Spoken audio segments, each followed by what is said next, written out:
Hello and welcome back again.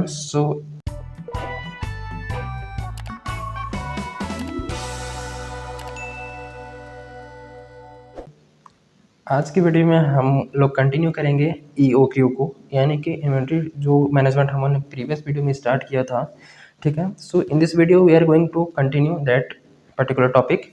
So techniques of inventory management हमने कल देखा था, जिसमें से फर्स्ट था डिटर्मिनेशन ऑफ EOQ। फिर EOQ का मतलब इकोनॉमिक ऑर्डर क्वांटिटी। सेकेंड हमारा था वो लेवल डिटरमाइन करना। Third inventory turnover ratio. और फोर्थ था कुछ सेलेक्टिव टेक्निक्स, जिसमें फर्स्ट डिटर्मिनेशन ऑफ EOQ आज हम लोग डिटेल में डिस्कस करने वाले हैं। EOQ means economic order quantity. नाम से ही समझ में आ रहा है, इकोनॉमिक ऑर्डर क्वांटिटी। वो क्वांटिटी हम ऑर्डर करें जो हमारे लिए क्या इकोनॉमिक हो। इकोनॉमिक का मतलब सस्ता पड़े। ठीक है, इकोनॉमिक ऑर्डर क्वांटिटी का मतलब वो क्वांटिटी ऑर्डर करें। ठीक, जैसे कि हमारा गोडाउन में इन्वेंट्री खत्म हो जाता है, मान लो प्रोडक्शन हो रहा है, ठीक, खत्म हो रहा है, तो कितना ऑर्डर करें, ये तो भी दिक्कत है ना। ये तो डिसाइड करना कितना, एक ही बार साल भर का ऑर्डर कर ले, या फिर महीने महीने ऑर्डर करें, या फिर मतलब कितना ऑर्डर करें। तो मान लो 1000 यूनिट्स की रिक्वायरमेंट है पूरे साल भर में, तो 1000 यूनिट्स का 100 ऑर्डर करें, क्या 500 ऑर्डर करो, क्या ढाई ढाई ढाई सौ ऑर्डर करें, क्या 1000 एक ही बार में मंगा लें। तो वो डिसाइड करना बहुत ज़्यादा ज़रूरी है कि भाई हम मंगाएं तो कितना मंगाएं एक बार में। तो इतना मंगाएं एक बार में कि हमको सस्ता पड़े, कि सब हमारा साल भर में आ भी जाए और सस्ता भी रहे। ठीक है, क्योंकि रखने का भी तो खर्चा है ना। तो वो डिसाइड करना हम कहाँ सीखेंगे, EOQ में, इकोनॉमिक ऑर्डर क्वांटिटी में। EOQ क्या है, आइडियल और optimal size of order of inventory. Inventory का कौन सा साइज, आइडियल और optimal size, so that inventory cost, so that ordering cost and carrying cost भी मिनिमम। ठीक, कि EOQ इकोनॉमिक ऑर्डर क्वांटिटी वो क्वांटिटी है, वो ऑर्डर ऑफ इन्वेंट्री है, वो साइज है जिसमें हमारा ordering cost and carrying cost minimum होता है। अब ऑर्डरिंग कॉस्ट और कैरिंग कॉस्ट क्या होता है, तो ऑर्डरिंग कॉस्ट वही डिलीवरी चार्जेस, कि जब हम ऑर्डर करेंगे तो उसके लिए खर्चा पे करना पड़ेगा, that is ordering cost. Ordering cost हमारा कम होना चाहिए। ठीक, और कैरिंग कॉस्ट मतलब रखने का खर्चा। अब भाई मटेरियल लाओगे मार्केट से खरीद के, तो सड़क पे थोड़ी ना रखोगे, रखने के लिए पर्टिकुलर जगह है। ठीक, अगर उसको रेंट पे लिए होगे तो रेंट देना पड़ेगा। ठीक, और रूम का रेंट अगर मंथली बेसिस पर तो ठीक है, अगर अदरवाइज यूनिट्स बेसिस पर भी होता है कि आप जितना यूनिट्स रखेंगे उसके बेसिस पर आपको कैरिंग कॉस्ट देना पड़ेगा। तो जो हमारा ऑर्डरिंग कॉस्ट और कैरिंग कॉस्ट है ना, वो मिनिमम होना चाहिए। ठीक, इतना क्वांटिटी मंगाओ, उस क्वांटिटी को बोलेंगे EOQ। सिंपल। तो EOQ भाई अब निकाले कैसे, क्या तरीका है। 1000 तो साल भर में चाहिए, तो 1000 एक ही बार मंगा ले, या फिर बार बार मंगाए, 500 करके मंगाए, या कितना मंगाया, तो वो निकाले कैसे। तो मेथड है, पहला मेथड है टेबुलर मेथड, दूसरा ग्राफिकल मेथड, और तीसरा अल्जेब्रिक मेथड। ठीक है, तीन गो मेथड है। टेबुलर मेथड में क्या किया जाता है, EOQ डिटरमाइन किया जाता है कहाँ पर, जहाँ पर हमारा total carrying cost and total ordering cost minimum हो। और मिनिमम कहाँ होता है, जब कैरिंग कॉस्ट और ऑर्डरिंग कॉस्ट इक्वल होता है। सिंपल सा, दो यूनिट या फिर दो आइटम या दो, मैथमेटिक्स एक सिंपल सा रूल है, दो चीज़ें जब कम, सबसे कम कब होंगी, जब दोनों इक्वल होंगी। ठीक है, तो टेबुलर मेथड में मैं क्वेश्चन इस पे बहुत ही कम आता है, तो इस पे क्वेश्चन ही करा रहा हूँ। बस पता होना चाहिए कि टेबुलर मेथड का आगे जो क्वेश्चन है उस पर काम आएगा ये वाला थ्योरी, कि जहाँ पर टोटल कैरिंग कॉस्ट और holding cost, total carrying cost और ऑर्डरिंग कॉस्ट। ठीक है, कैरिंग कॉस्ट और ऑर्डरिंग कॉस्ट मिनिमम, और मिनिमम कहाँ होगा, जब दोनों इक्वल होंगे। तो जब दोनों इक्वल होंगे, उस पॉइंट पर जो हमारा क्वांटिटी होगा, उसको ही हमारा इकोनॉमिक ऑर्डर क्वांटिटी हो जाएगा। ठीक है, और दूसरा है ग्राफिकल मेथड। ग्राफिकल मेथड को बुक से समझा देते हैं। ये देखो, EOQ डिसाइड करने का ग्राफिकल मेथड क्या बोलता है, कि आप ग्राफ बनाइए। ठीक है, इधर ऑर्डर साइज लिख दीजिए और इधर कॉस्ट लिख दो। ठीक, एक एक्स एक्सिस पे ऑर्डर साइज, कि ऑर्डर हम 25 यूनिट से करें, 50 यूनिट से करें, 75 का, 100 का, कितना का ऑर्डर करें। ठीक, और जो हमारा कॉस्ट है वो इधर रहेगा। ठीक, अब जो हमारा एनुअल कैरिंग कॉस्ट है वो स्ट्रेट लाइन ग्राफ बनेगा। एनुअल कैरिंग कॉस्ट और जो होल्डिंग कॉस्ट है यानी कि नॉन कैरिंग कॉस्ट, वो हमारा इस टाइप से होगा। और टोटल कॉस्ट होता है वो दोनों को जोड़ के होता है, कि होल्डिंग कॉस्ट यानी कैरिंग कॉस्ट और non carrying cost, non carrying cost यानी ऑर्डरिंग कॉस्ट, इन दोनों को जोड़ के टोटल कॉस्ट होगा, वो ऊपर है कहीं दोनों से। ठीक, तो देखा जाए तो जो एनुअल कैरिंग कॉस्ट है वो हमारा निगेटिव स्लोप है, यानी कि डाउनवर्ड में है। तो जो एनुअल कैरिंग कॉस्ट, और मतलब नहीं, एनुअल जो ऑर्डरिंग कॉस्ट है। ये जो ऑर्डरिंग नॉन कैरिंग कॉस्ट नहीं कि ऑर्डरिंग कॉस्ट, ये हमारा डाउनवर्ड स्लोप है। और कैरिंग कॉस्ट ये ऊपर क्यों है? क्योंकि जितना सामान रखेंगे उतना कॉस्ट बढ़ेगा कि नहीं बढ़ेगा। सामान अगर मैं ज़्यादा रखूँ मेरे पास तो उसका खर्चा भी तो बढ़ेगा ना। उसी तरीके सामान बढ़ाता जाएगी तो कैरिंग कॉस्ट रखने का खर्चा बढ़ते जाएगा। तो ये दोनों जहाँ पर इंटरसेक्ट करेंगे उस पॉइंट को बोलेंगे ई ओ क्यू पॉइंट, और ई ओ क्यू पॉइंट पे जितना क्वांटिटी रहेगा उस क्वांटिटी को बोलेंगे इकोनॉमिक ऑर्डर क्वांटिटी। ठीक है। और ई ओ क्यू जहाँ पर होगा, या फिर ये कह लो कि जहाँ पर ऑर्डरिंग कॉस्ट और कैरिंग कॉस्ट इंटरसेक्ट करेंगे वहीं पास जो हमारा टोटल कॉस्ट होगा वो सबसे मिनिमम होगा। ठीक है, वहीं पर टोटल कॉस्ट हमारा क्या होगा? मिनिमम होगा। तो ये ग्राफिकल मेथड, ये ग्राफ बना देना सिंपल सी है। अब नेक्स्ट हमारा जो अलजेब्रिक मेथड है, अलजेब्रिक मेथड ही मोस्टली यूज किया जाता है टू डिटरमाइन द, क्या बोल रहे हैं उसको, EOQ। ठीक है, क्वेश्चन बेसिकली प्रैक्टिकल में है EOQ जो फॉर्मूले से बेसिकली ज़्यादा क्वेश्चन बनेंगे। तो EOQ का फॉर्मूला क्या है? 2 × R × CO divided by CH, और ये सब रूट में रहेगा। ठीक है, अंडर रूट में रहेगा। तो इसमें R क्या है? R है तो एनुअल रिक्वायरमेंट, ये क्वेश्चन बताएगा कि एनुअल रिक्वायरमेंट कितना चाहिए, साल भर की रिक्वायरमेंट। CO क्या है? Cost of placing order, cost per order. ठीक है, एक ऑर्डर को प्लेस करेंगे तो कॉस्ट कितना आएगा। एंड CH या CC का एक ही मतलब है कि हमारा CC यानी कि कैरिंग कॉस्ट, CH यानी कि होल्डिंग कॉस्ट, दोनों एक ही है। CC लिखो या CH लिखो, क्वेश्चन बनाते समय आप कुछ भी इस्तेमाल करो, लेकिन क्वेश्चन के बाद ये फुल फॉर्म देना बहुत ज़्यादा जरूरी है कि मतलब कि जो हमने एब्रीविएशन यूज़ किया आर, वो आर का मतलब क्या है, C0 का मतलब क्या है, CH या CC का मतलब क्या है, वो क्वेश्चन बनाने के बाद नोट्स में बहुत ज़्यादा ज़रूरी है टू प्रोवाइड। ठीक है, अब इसके बेसिस पर कुछ क्वेश्चंस बना लेते हैं, प्रैक्टिकल क्वेश्चन। ठीक, तो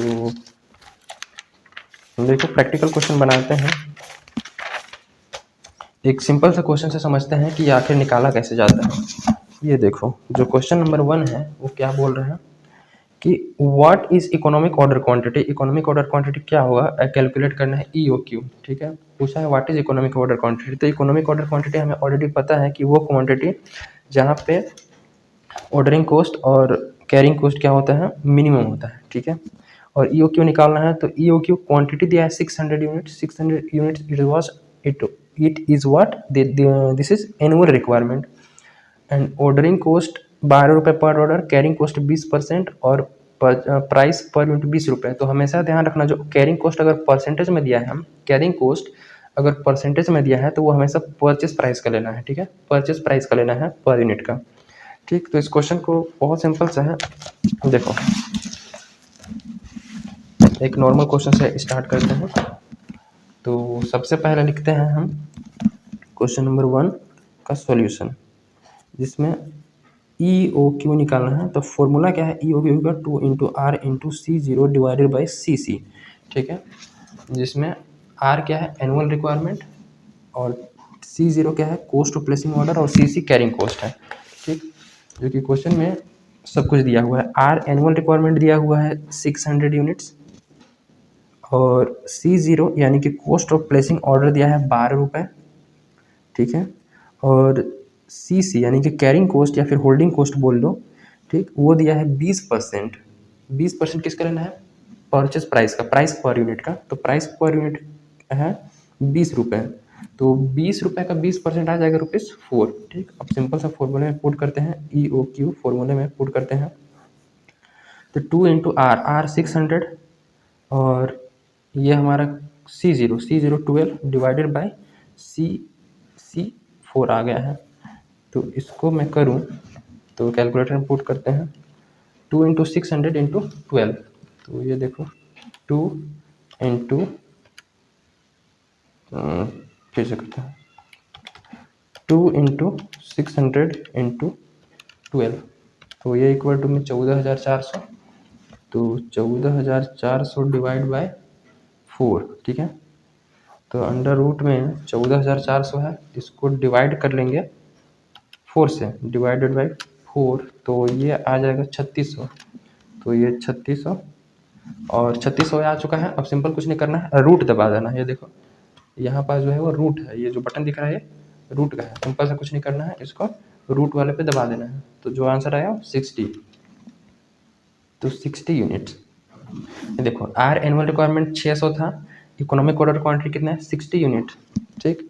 और नंबर ऑफ ऑर्डर भी कभी कभी पूछ देता है क्वेश्चन में, तो नंबर ऑफ ऑर्डर निकालने का फॉर्मूला लिख लो, number of order equal to annual requirement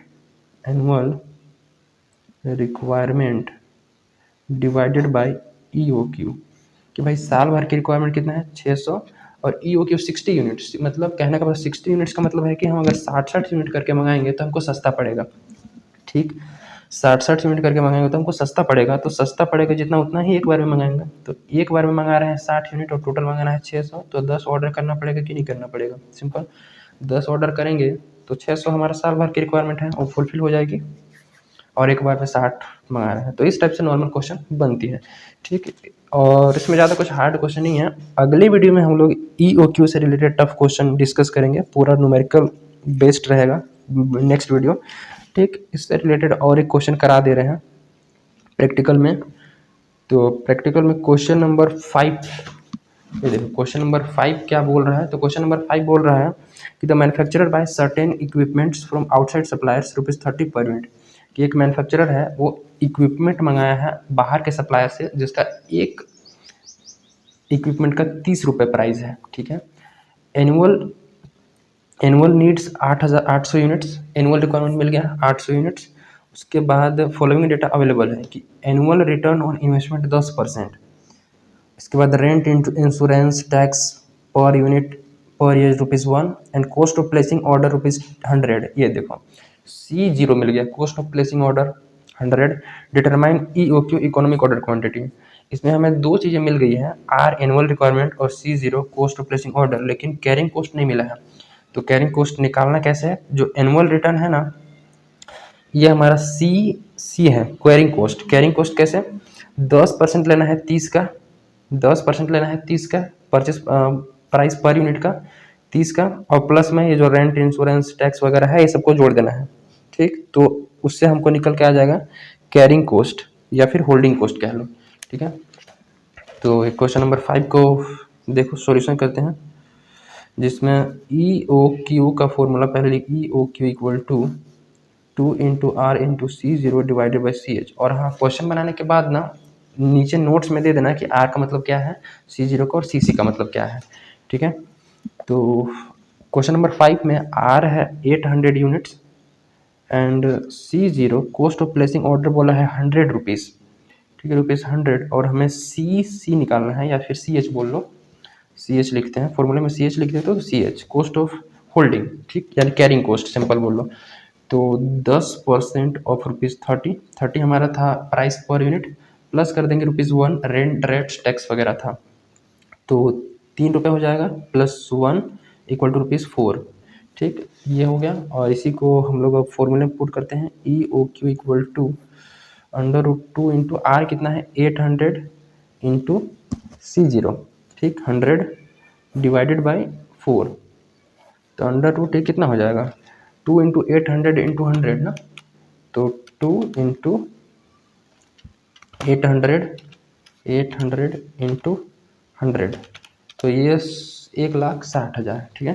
तो 1,60,000 लिख देते हैं डिवाइडेड बाई 4, तो कितना हो जाएगा, डिवाइड कर देते हैं 4 से, तो 40,000, तो 40,000 का जब रूट करते हैं तो ये देखो 40,000 का 200 से आएगा आंसर, 40,000 का रूट करते हैं, रूट किए तो 200 आंसर आ गया, तो 200 यूनिट्स, ठीक। और यहाँ पर देखोगे ये देखो 200 यूनिट्स, ठीक है। तो EOQ निकालना था इस क्वेश्चन में, डिटरमाइन इकोनॉमिक ऑर्डर क्वांटिटी, जो कि 200 यूनिट्स आएगा, मतलब कि अगर टोटल 800 की रिक्वायरमेंट है तो हमें साल भर में रिक्वायरमेंट 800, तो हमें पर्टिकुलर एक बार में कितना मंगाना चाहिए 200 यूनिट्स, तब सस्ता पड़ेगा कहने का मतलब, ठीक है। और नंबर ऑफ ऑर्डर इसमें कितने हो जाएंगे, नंबर ऑफ ऑर्डर की बात करूँ तो 800 पूरे साल भर में, एक बार में 200, यानी कि 4 ऑर्डर, साल भर में 4 ऑर्डर करने पड़ेंगे, ठीक है। सो इस टाइप से क्वेश्चन होती हैं, और अगले वीडियो में कुछ टिपिकल क्वेश्चंस हैं इसके, तो उसको डिस्कस करेंगे, लगभग 7 से हैं, ठीक। सो मिलते हैं in the next video, till then keep learning, thank you, and like share subscribe वगैरह दबा के करो यार, और चैनल को ग्रो करो, अपना ही है, ठीक है। सो मिलते हैं।